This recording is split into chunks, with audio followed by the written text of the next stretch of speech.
Hey guys, slightly different kind of video for you today, as you will be learning about this with me in real time. You may already know about it, but I heard about this, I think, yesterday in passing, and I forgot about it until now. And so I am looking it up again now to figure out what this is all about, and I am taking you on that journey with me. So, this is about Lauren Sanchez's all female space flight is about to blast off and will challenge Elon Musk's SpaceX. Jeff Bezos' Blue Origin rocket blasts off on Monday with his fiancee, Katy Perry, and three others on board.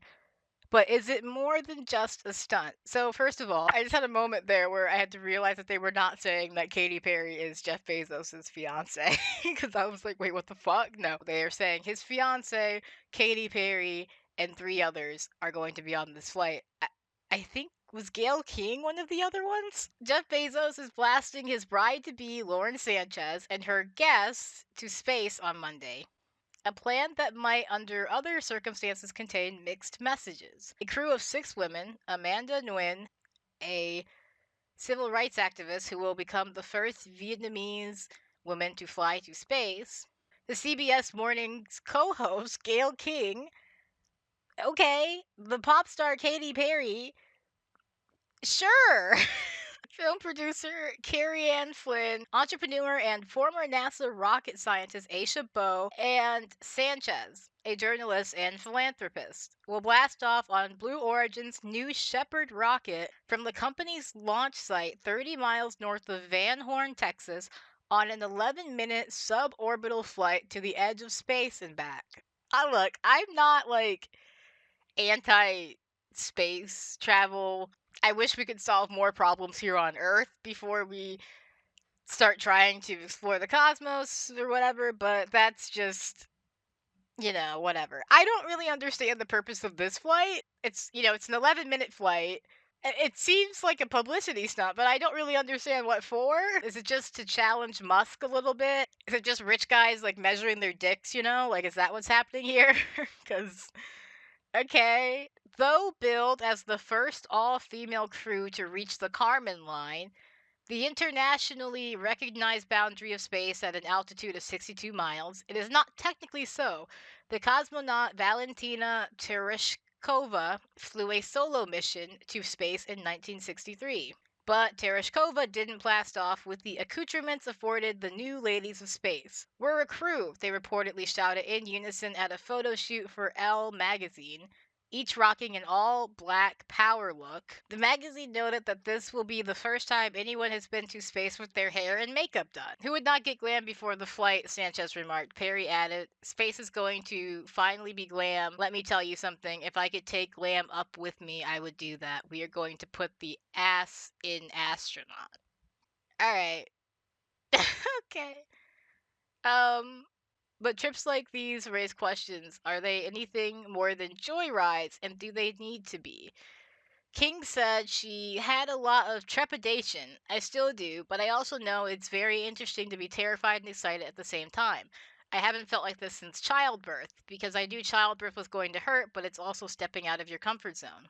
For Bezos, however, the all female trip may be more than a curated joyride in a rocket that flies itself. The Amazon co founder is locked in a competitive commercial space launch industry battle with Elon Musk. Rockets from Musk's SpaceX Falcon 9 family have launched 469 times. By contrast, Blue Origin has completed a mere 31 successful launches of its New Shepard vehicle, including 11 crewed suborbital flights. Nevertheless, Blue Origin remains in second place in this space battle. The leader SpaceX currently builds and launches two rockets, the Falcon 9 and Falcon Heavy. A feature of these rockets has been the development of booster stages that return to Earth for refurbishment, a revolutionary process which saves money and has helped SpaceX undercut competitors. The company also builds and flies Dragon, the space capsule that can carry crew and cargo to the International Space Station, and is working on a large rocket and spacecraft system called Starship that will be able to carry massive payloads to space. Starship may even carry astronauts to Mars and set up colonies there if Musk gets his way.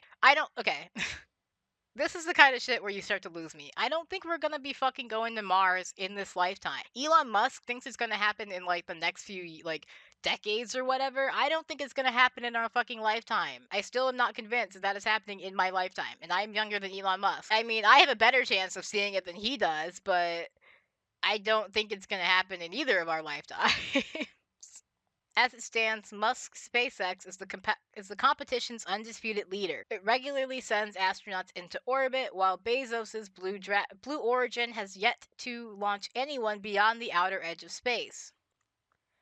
SpaceX and Blue Origin have clashed in court over billions of dollars in government funding, and the billionaires themselves traded barbs on the Musk owned X, with Musk rivals worried that he is aiming to create a monopoly in this private space industry. People are concerned what's in place to stop it. You're talking about two of the most unpredictable people in the world getting together. It's not a case of chocolate and peanut butter and you get a great combination. You're talking about world dominance here. Okay. That was a little, I mean, I get what they're saying, I guess, but they just don't want a monopoly from rich guys on space travel. I think that's just how that's gonna work because space travel is so fucking expensive. Like, it has such a high entry bar of entry unless the government is like funding it, and the government is, giving money to SpaceX. Blue Origin is trying to raise alarms about potential unfair advantages in the space race. Elon wants a monopoly in space, all of which means that Monday's launch may have more at stake than 6 women and their pre-flight beauty regimens. Okay, so that is it. That is the background of the flight.